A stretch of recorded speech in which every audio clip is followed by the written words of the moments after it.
When lifting weights, it's common to use tools designed to improve performance or safety. Belt, knee sleeves, and so on. But one of these tools sparks debate: wrist straps. Today, we'll be talking about it. First, let's define them. Straps are bands that you wrap around your wrist and around the dumbbell or barbell you're lifting, and their goal is pretty simple: they drastically reduce the amount of grip strength that's required to lift it. The debate comes from two sides. Some argue that straps weaken your forearms with the muscles responsible for grip strength, while others say that straps optimize training by ensuring that grip does not become a limiting factor.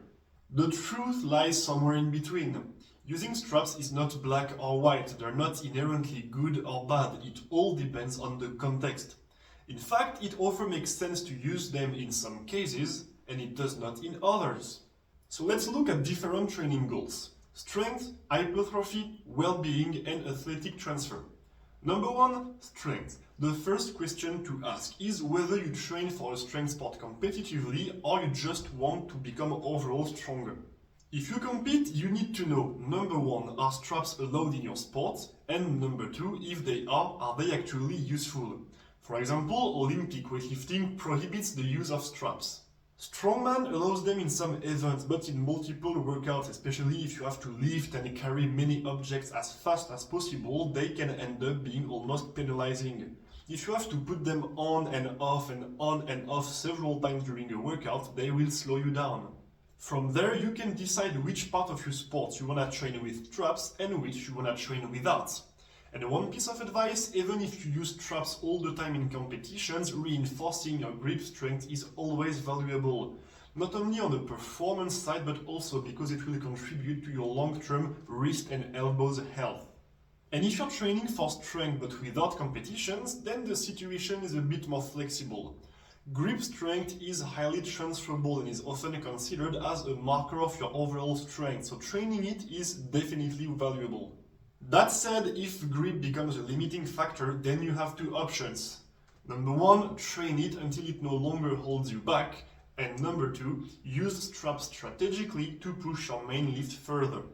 For example, imagine you can deadlift 300 kg, so 660 pounds, but your grip starts to fail at 270 kg, so around 595 pounds.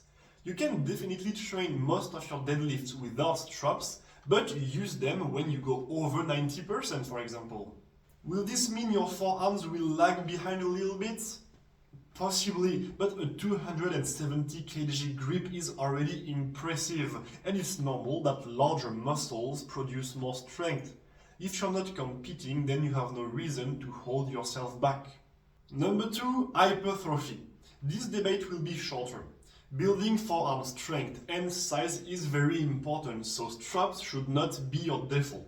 However, when training other muscle groups, especially back with all the pulling movements, your grip can become a limiting factor during long and intense sets.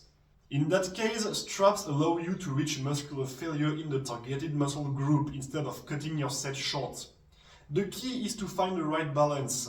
Don't rely on straps every time, but don't let your grip prevent you from growing your back or other muscle group either.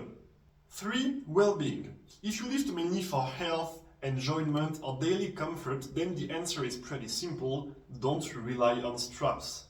Developing your forearm and grip strength is directly useful in everyday life.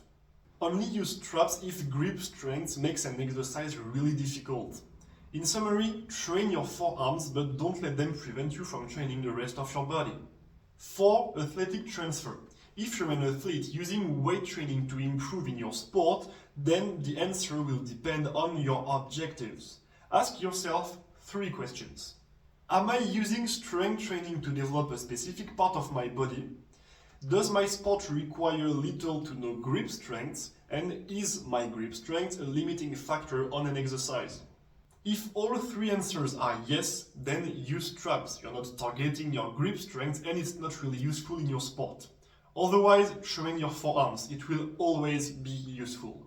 Conclusion: wrist straps are neither good nor bad. They have pros and cons, and whether you should use them or not entirely depends on your situation and goals.